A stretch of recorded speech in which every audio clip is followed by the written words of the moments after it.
안녕하세요. 대박천국 프리미엄 최혜민입니다. 오늘도 샤프슈터 방문한 파트너와 함께합니다. 자, 본격적인 방송 시작하기 전에 이번 주는 특별한 이벤트가 준비되어 있는데요. 번호 샵8338로 방문환 또는 샤프슈터라고 보내주시면 20일부터 26일까지 일주일간 이용 가능한 무료 체험 신청 방법 안내해 드리니까요. 많은 참여 부탁드립니다. 오늘 저희 방송은 IPEF를 세일즈하러 바이든이 온다라는 주제로 강의가 준비되어 있습니다. 그동안 우리나라는 안보는 미국, 경제는 중국, 즉 안미 경중 전략을 보여왔는데요. 바이든이 가져온 IPEF 속 담긴 이면은 무엇인지, 우리는 어떤 태도를 취하고 어떤 종목을 눈여겨봐야 하는지 그 자세한 내용 스페셜 리포트에서 지금 들어보겠습니다. 시청자 여러분, 이번 주도 좀 불편하셨죠? 미국의 전임 대통령인 트럼프는 집권 기간 동안에 이루었던 근사한 업적도 많습니다. 하지만 치명적인 실수도 많았는데요. 그중 하나가 달러의 지위를 크게 약화시켰다는 점이죠. 특히 트럼프는 미국이 주도하는 안보 동맹을 무임승차라고 깎아내렸던 것은 정말 최악의 실수로 꼽히는데요. 우방들에게 보호비 명목으로 더 많은 돈을 요구했고 요구에 불응하면 미군을 빼버리겠다고 엄포를 놨었습니다. 그나마 우리나라는 좀 살만하니까 이전 정권 대비 몇 배에 달하는 보호비 청구에도 협상할 능력이나 있었지만 소말리아라든지 시리아라든지 돈을 낼 능력이 없는 나라에서는 여지없이 주둔군이 철수되었어요. 이건 근데 계약 위반이죠. 처음으로 글로벌 기축통화에 대한 논의가 있었을 때 미국은 달러를 기축통화로 하자고 제안했었지만 케인즈 등 많은 사람들이 반대했었거든요.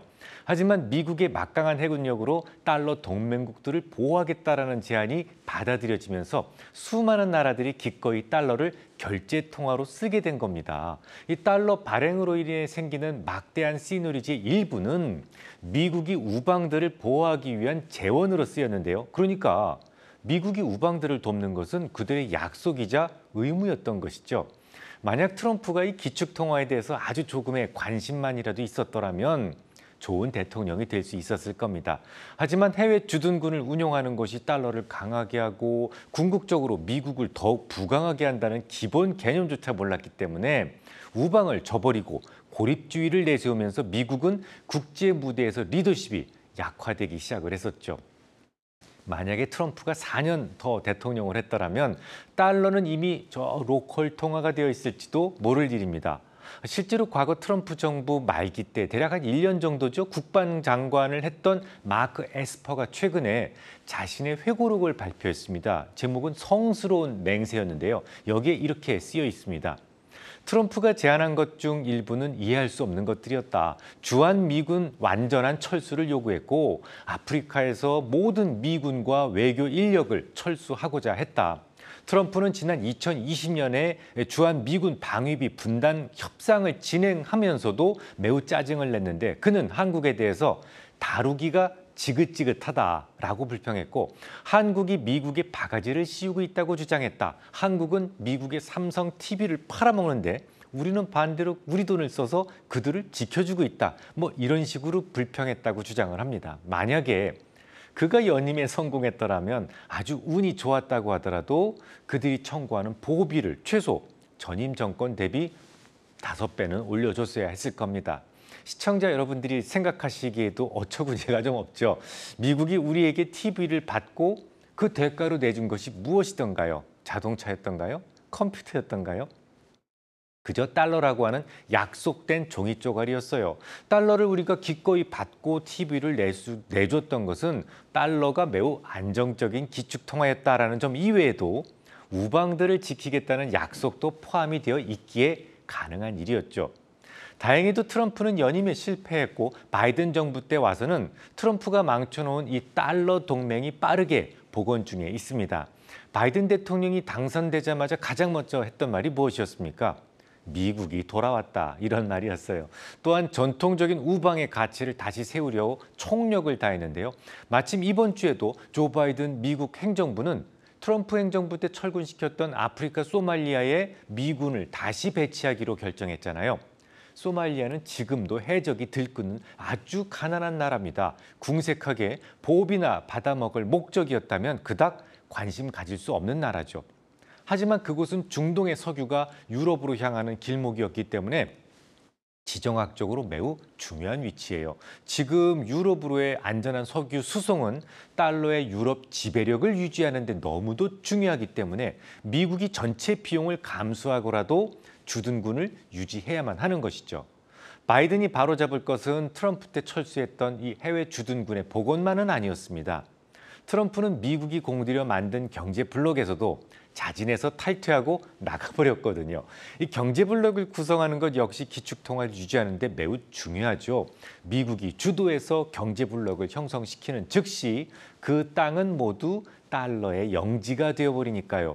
달러로 자유롭게 거래되는 시장이 없다면 기축통화가 뭔 소용이 있겠습니까? 미국은 지금까지 여러 가지 경제 블록을 적극적으로 만들어 왔어요. 누구라도 자유의지에 의해서 경제 블록 안으로 들어올 수 있고 어느 정도 관세 혜택이 부여됐죠. 물론 블록 밖의 나라에 대해서는 반대로 관세에 대한 불이익을 주는 방식을 통해서 스스로 경제 블록 안으로 들어오도록 유도가 됐습니다. 하지만 트럼프는 오바마 전임자가 어렵게 만들어 놨던 세계 최대 규모의 경제블록 TPP를 걷어차고 자진 탈퇴해버립니다. 이쯤 되면 정말 완전 어이상실이죠. 그 바람에 달러의 영역은 점차 축소되고 힘을 잃어갈 수밖에 없었어요. 반면에 중국은 트럼프가 시간을 벌어주는 시기에 아주 차분하게 경제블록을 만들어갔습니다. 2020년부터 중국이 주도했던 RCEP가 바로 대표적이었고요. 미국이 빠지고 대신 일본이 주도하고 있었던 CPTPP에서도 작년 가입 신청을 하면서 나름 세계 경제에서의 영향력을 키워나갔습니다. 조 바이든은 이런 것들도 빨리 하루속히 바로 잡아야만 했었죠. 하지만 트럼프가 이미 박차고 나온 CPTPP에서 재가입한다는 건 조금 뭔가 폼이 나지 않았죠. 그래서 지난해 10월 27일 바이든은 미국이 주도하는 경제 프레임워크를 새롭게 만든 겁니다. 인도 패시픽 이코노믹 프레임워크, 바로 IPEF였죠. 이번 주말에 바이든이 방한하게 되면 아마도 그가 설계한 IPEF를 중점적으로 판촉하게 될 거예요. 좋습니다. 새롭게 만든 IPEF를 바이든이 직접 들고 왔고 또 세일즈하러 오겠다면 가입원서 쓰고 들어가면 되죠. 그런데 말이죠. 이 주요 아젠다의 면면을 살펴보면 IPEF에 가입한다는 것이 결국 중국을 배제시키자, 여기에 동의하는 것처럼 보일 수 있다라는 점이 문제입니다. 조금 더 자세하게 설명드려 볼까요? IPEF는 과거 TPP와는 조금 다른 개념적 차이가 있는데요. 대략 5개 정도의 아젠다를 가지고 있습니다. 첫 번째, 경제 블록 안에서의 자유로운 무역을 촉진합니다. 둘째, 디지털 경제와 기술 표준을 바로 세워서 지적재산권에 대한 불법 탈취 등을 더불어 차단하고요. 세 번째, 허물어진 국제 공급망을 회복시키고 새롭게 구축합니다. 넷째, 탈탄소화 그리고 청정 에너지를 조기에 달성하기 위한 노력을 경주하고 다섯째, 국제 인프라를 구축하고 노동 표준화를 달성합니다. 그냥 일견 자유무역을 표방하는 일반적인 경제 공동체처럼 보이죠. 하지만 미국의 주장과는 달리 중국을 포위하고 압박하기 위한 정치적 목적이 더 크다는 생각인데요. 결정적 증거가 있어요. 너무 급하게 만드는 바람에 가장 중요한 관세 협약이 빠져 있거든요. 경제 공동체에 관세 협약이 없다. 이건 안고 없는 찐빵과 다르지 않습니다. 게다가 일부 아젠다에서는 중국을 견제하자는 냄새가 물씬 풍기죠. 이를테면 노동 환경과 탈세 및 부패 방지 등의 분야에서 높은 수준의 글로벌 규범 설정을 추구하고 있는데요. 이건 누가 보더라도 저기 신장 지역을 의식한 것 같습니다. 특히 눈에 띄는 대목이라면 국제 공급망을 회복하고 새롭게 구축한다는 건데요. 이건 중국을 배제한 새로운 공급망의 구축을 의미하죠. 자, 그렇다면 우리나라는 이번에도 미국의 요구에 슬쩍 넘어갈 수 있을까요? 그동안 해왔던 안미 경중, 그러니까 안 보는 미국, 경제는 중국에 기대는 전략이 통할 수 있겠습니까? 좀 쉽지는 않을 것 같아요. 요즘 시국을 보면 바이든의 권고를 거절하기가 참으로 어렵다는 것을 여러분들도 공감하실 겁니다. 중국은 수년간에 걸쳐서 남중국해를 불법적으로 점유해왔죠. 이곳이 진짜 누구 땅인지에 대해서는 조금 더 공부가 필요해 보입니다만 이 팩트는 중국이 점령을 했을 때 약소국들은 감히 찍소리도 못하고 당하기만 했다는 점이에요. 우리나라도 그중에 하나인데요. 영토 문제로 거의 매일 문제를 만들고 있죠. 이호도를 자기네 땅이라고 우기기만 하는 것이 아니라 우리나라 영해를 하루 걸러 한 번씩 넘어옵니다. 최근에는 분쟁 지역에 버젓이 석유 탐사 시설을 구축하기도 했어요. 러시아마저 우크라이나를 침공했어요. 우리나라를 포함한 이 세상 모든 덩치가 작은 나라들에게는 이 강력한 빌런에 맞대응할 수 있는 우방이 절실해졌어요. 바이든은 이걸 잘 알고 있습니다. 이런 약점이 있는 국가들부터 정확하게 타겟팅해서 추스리고 있어요. 실제로 지난 주말에도 조 바이든 미국 대통령은 워싱턴 DC로 브루나이, 캄보디아, 인도네시아, 라오스, 말레이시아, 싱가포르, 태국, 베트남, 필리핀 9개국을 초청해서 회의를 주재합니다. 이들 나라는 대부분 중국과 남중국해에서 국경 분쟁이다라는 이 공통점을 갖고 있죠. 엄밀하게 분쟁은 아니죠. 중국이 그냥 점유하고 자기네 땅이라고 우긴 거고 뭐 그날부터 누구 하나 찍소리도 내지 못했으니까 분쟁은 아니죠. 지난 수년간 중국에게 일방적으로 얻어 터지는 바람에 사방에 멍이 들어있는 상황인데요. 미국은 이들의 상처만 이렇게 도닥여주면서 이거 누가 그랬죠? 이렇게 하면 바로 엎어져서 서러운 눈물을 펑펑 쏟아낼 판입니다. 이들을 모두 초청한 자리에서 조 바이든은 그들이 원하는 말을 해줬어요. 우리는 미국과 아세안 간 45년간의 파트너십과 우정을 축하할 뿐만 아니라 양측 관계의 새로운 시대를 열고 있다. 양측은 이번 정상회의에서 코로나19 대응 및 기후변화, 인프라, 교육, 해상협력 등 광범위한 범위의 이슈를 논의했다. 인도태평양과 아시안 지역이 미국이 얼마나 중요한지를 반영한다라고 말을 했습니다. 여기서 지금 인프라 나왔고 해상협력 나왔고 이런 단어들은 인프라 투자 같은 경우는 중국의 1대1로가 겨냥된 것일 거고요. 해상협력, 뭐 누가 보더라도 중국과의 국경 분쟁에 미국이 참견할 수 있다라는 점을 암시하죠.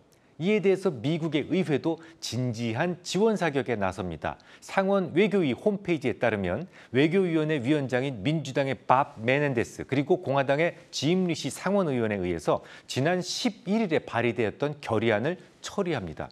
이 결의안에는 인도태평양과 유럽에서의 방위 조약을 맺은 동맹들에 대한 미국의 방어 약속을 강화하는 것이 바로 주요 골자입니다. 재밌죠?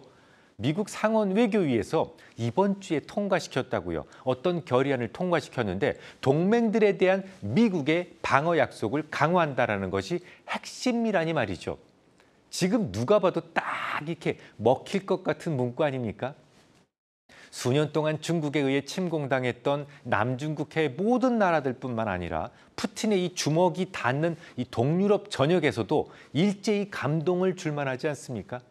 이번에 러시아 봤지? 형 뒤에 숨어만 있어. 형이 확실하게 보호해 줄게. 뭐 이런 거요. 당연히 중국의 견제가 들어옵니다. 왕이 중국 외교 담당 국무위원은 지난 16일 박진 외교부 장관과의 화상통화에서 이렇게 이야기를 했죠. 한국과 중국이 디커플링의 부정적 경향에 반대하고 글로벌 산업 공급망을 안정적으로 유지해야 된다라고 주장합니다. 이 말은 미국 주도의 IPEF에 한국이 참여하는 것을 견제하자는 취지의 발언이죠. 우리가 IPEF에 적극 가담하고 중국에 대해서 주요 부품인 반도체 공급을 만약에 중단한다면요. 중국 굴기에 상당한 위협이 될 수 있거든요. 그래서 아예 노골적으로 신냉전의 위험을 방지하고 진영 대치에 반대하는 것은 양국의 근본 이익에 관련된 것이기 때문에 미국 주도의 대중국 압박에 한국은 가담하지 말라라고 촉구합니다. 양재치 중국 공산당 외교 담당 정치국어는 조금 더 직설적으로 이야기를 했어요. 사리사욕으로 아시아 태평양 지역 국가들의 이 근본적이고 장기적인 이익을 해치는 어떠한 행위도 통하지 않을 것이다. 파벌을 끌어들여 분열과 대항을 하려 하는 어떠한 시도도 실현될 수 없다라며 일갈합니다. 지금까지 우리나라는요, 이 G2 모두에게 양다리를 걸쳐왔어요. 이 두 나라가 우리에겐 중요한 나라이기 때문이죠. 물론 사드 보복 이후 중국은 제재를 유지해 왔습니다. 푼 적 없어요. 삼성전자 휴대폰 중국 시장에서의 점유율은 달랑 1%에도 미치지 못할 만큼 이 중요 시장으로부터 벗어나고 있습니다. 하지만 그들이 만드는 휴대폰에는 우리의 반도체가 필요하기 때문에 중간재 수출은 여전히 막강한 수준이죠. 대중국 수출 비중은 지금도 많이 떨어졌지만 20%나 됩니다. 미국에 대한 수출 비중은 사드 이전에 12%에 불과했던 것이 지금은 17%까지 쫓아붙었거든요. 뭐 어쨌거나 두 나라가 우리 모두에게는 매우 중요한 무역 파트너임에는 틀림이 없어요. 하지만 때가 때인 만큼 이번에는 양자 간의 선택을 강요받을 수도 있고, 또한 때가 때인 만큼 과거처럼 두리뭉실하게 양다리 정책을 유지하기도 어려워질 것 같습니다. 정치인들이 어떻게 좀 생각이 더 복잡해질 수도 있다는 얘기죠. 하지만 이건 정치권에서 알아서 해야 될 문제고 제 소관이 아닙니다. 우리는 투자자니까 오늘 주제와 관련된 종목 이야기로 마무리 짓도록 하죠. 최근 바이든 미국 대통령은 중국에 대한 추가 관세 인하를 고민 중이다라는 말을 한 적이 있어요. 대중 정책에서 가장 강경파 중에 하나로 꼽히는 사람이 캐서린 타이, USTR 무역대표부 대표인데요. 이 사람도 관세 인하를 검토 중이다라고 했기 때문에 이 미국의 대중국 관세 인하가 설로 끝나지 않고 실현될 가능성이 높아 보입니다. 요 조금 앞뒤가 안 맞는 것처럼 보이시죠? 분명 IPEF는 중국 견제가 목적입니다. 그런데 다른 한쪽으로는 대중국 무역 관세를 낮추겠다니 말이죠. 제 생각이 맞다면 미국에게 필요한 수준에서만 관세 인하가 이루어질 것 같습니다. 조금 더 자세하게 말씀드리죠.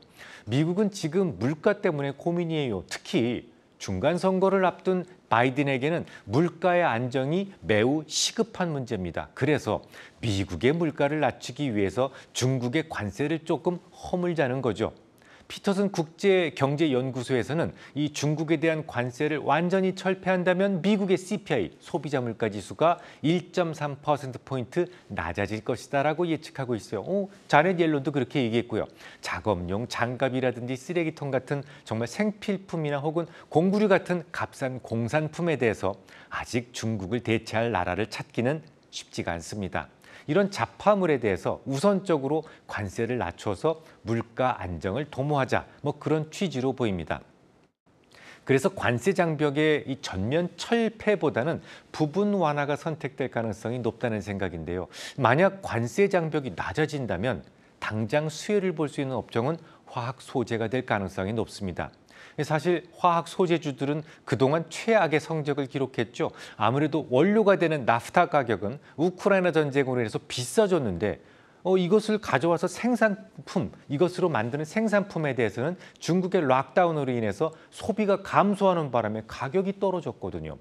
저 역시 고객들을 위해 제공하는 모델 포트폴리오에서 아예 화학 소재주는 매수 불가 종목으로 지정을 해두었거든요. 하지만 무역 관세율이 낮아진다는 뉴스가 나온다면 적절한 매수 기회를 만들 수도 있겠습니다. 반면에 바이든이 들고 온 이 IPEF에 대해서 우리가 덥석 가입 원서를 낸다면 또다시 중국의 보복이 시작될 가능성이 높겠죠. 당분간 중국향 매출 비중이 높은 대량 소비재 혹은 필수 소비재 품목들에 대해서는 경계가 필요해 보입니다. 다음 주에 뵙겠습니다.